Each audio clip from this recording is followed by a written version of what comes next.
Hello, bienvenue dans cette 12e vidéo de ce challenge 30 jours où je te fais une vidéo par jour pour te donner tous mes conseils pour devenir digital nomade. Aujourd'hui, je te propose d'aborder le sujet de la force du digital nomade. Alors, loin de moi l'idée de dire que le digital nomade est un freelance mieux ou un entrepreneur mieux que les autres, etc. Pas du tout. Mais d'une manière générale, quand tu entreprends, je trouve que c'est très important d'avoir conscience de ses forces et de ses faiblesses. Alors bien sûr, elles sont propres à chacun, mais comme on est dans un challenge digital nomade, je te propose de parler des forces et des faiblesses du digital nomade. D'ailleurs, petite parenthèse, sache que avoir conscience de ses forces et de ses faiblesses, ça permet notamment de dépasser un gros blocage qu'on a tous à un moment ou un autre, c'est celui du syndrome de l'imposteur. Le fait d'avoir conscience de tes forces va te permettre de te sentir plus à l'aise avec tes compétences, avec ton état d'esprit, etc. Et le fait d'avoir conscience de tes faiblesses, des endroits où il faut que tu développes encore tes compétences, par exemple, ou ce genre de choses, eh bien, ça va te permettre de te sentir également plus à l'aise parce que tu sais ce qu'il faut que tu travailles, tu sais clairement où sont tes faiblesses. Et par exemple, c'est pas un problème de les dire à un client en disant, écoutez, ça par contre, je maîtrise pas forcément très bien. Vous verrez que les gens ne le prennent pas mal du tout. Bref, je m'égare, je reviens à nos moutons.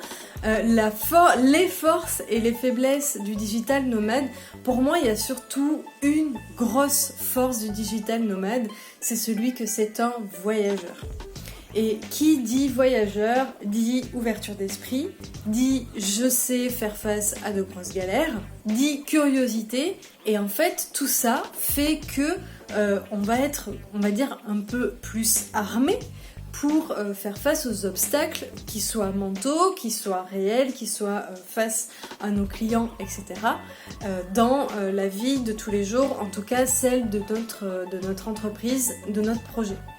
Si tu suis ces vidéos aujourd'hui, c'est certainement que tu as déjà voyagé et si c'est pas le cas, sache-le, le voyage c'est un tas de galères, énormément de galères, et en fait le fait d'y faire face dans la vraie vie, j'ai envie de dire, quand tu te retrouves sans possibilité par exemple de retirer alors qu'il te reste même pas 10 € en poche et que tu es dans un pays totalement étranger, ou que tu perds ton passeport, ou que tu n'as pas d'endroit pour passer la nuit, etc., tout autant de galères qui peuvent t'arriver.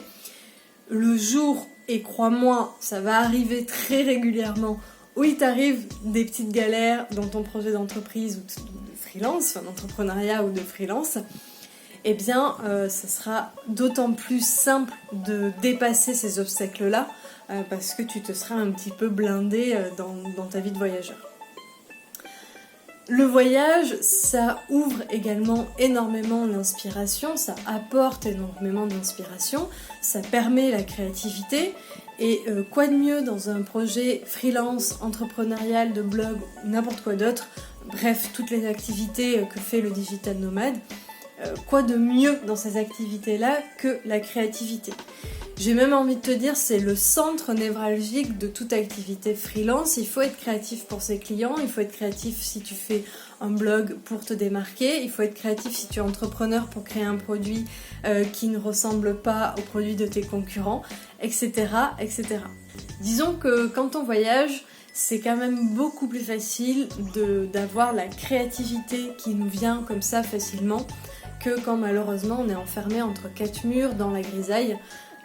Donc c'est pour moi clairement une force, c'est un choix aussi bien entendu, mais du coup il faut le tourner en force pour nous.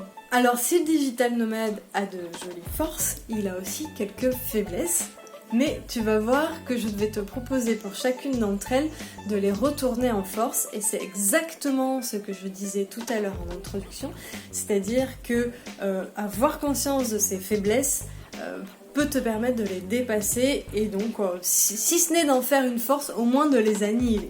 Alors, la première faiblesse pour moi du digital nomade, c'est qu'il est souvent en décalage horaire. Ça peut être une faiblesse parce que c'est pas toujours évident de travailler avec des clients.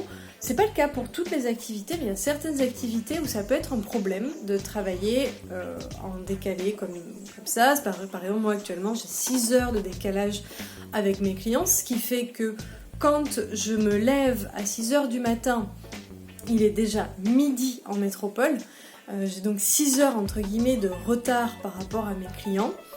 Et c'est vrai aussi que j'ai loupé certaines missions en freelance à cause de ça, parce que ça dérange clairement certaines personnes et parfois c'est vraiment justifié parce qu'on a besoin d'être là pour que le projet avance. Alors quand on n'a pas forcément besoin d'être avec son client, on peut transformer ce désavantage en avantage. Tout simplement en disant à ton client que toi tu travailles la nuit. Oui, par exemple pour moi, quand il est midi chez moi, il est déjà 18h, c'est la fin de la journée en métropole. Et moi, j'ai encore une demi-journée devant moi pour travailler pour mon client. Et le lendemain, quand il se réveille, tout le travail est fait.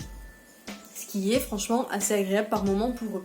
Donc du coup, faiblesse, le décalage horaire. Mais tu peux en faire une force en travaillant par exemple la nuit pour tes clients. Autre faiblesse, c'est que ça rejoint un petit peu le décalage horaire, c'est que tu ne peux pas être présent physiquement pour ton client. Ça peut être embêtant pour certains clients et donc c'est une faiblesse qui fait que, comme moi peut-être, tu louperas certaines missions. Comme moi peut-être, les gens auront du mal à te faire confiance parce que tu es trop loin et qu'ils ont besoin d'un contact plus proche avec leur prestataire. Après, tu peux avoir la possibilité peut-être de faire des allers-retours et donc on peut switcher du coup la faiblesse. Moi, c'est vrai que j'ai pas tellement, en tout cas à l'heure actuelle, la possibilité de faire des allers-retours trop souvent. Donc c'est clairement une faiblesse. Autre faiblesse que je peux citer comme ça, le manque de confort pour travailler, par moments l'isolement. Alors le manque de confort pour travailler, ça dépend où tu es, il y a des endroits, il y a des super working space, mais c'est pas le cas partout. Et c'est vrai que parfois on n'a pas forcément les meilleures conditions de travail. Et puis l'isolement, parce que forcément quand on est loin, on n'a pas forcément accès à tous les événements de freelance, les événements d'entrepreneurs, etc. Et donc on se retrouve un petit peu coincé dans son coin, avec pour seul lot de consolation les réseaux sociaux pour participer à cette vie entrepreneuriale et essayer de faire son réseau. Voilà pour les forces et les faiblesses du digital nomade, j'espère que cette vidéo t'a plu. Si c'est le cas et que tu veux me donner un petit coup de pouce, tout se passe en bas de la vidéo. En attendant, je te dis à demain où on va parler du digital nomadisme et des vacances. Ciao ciao!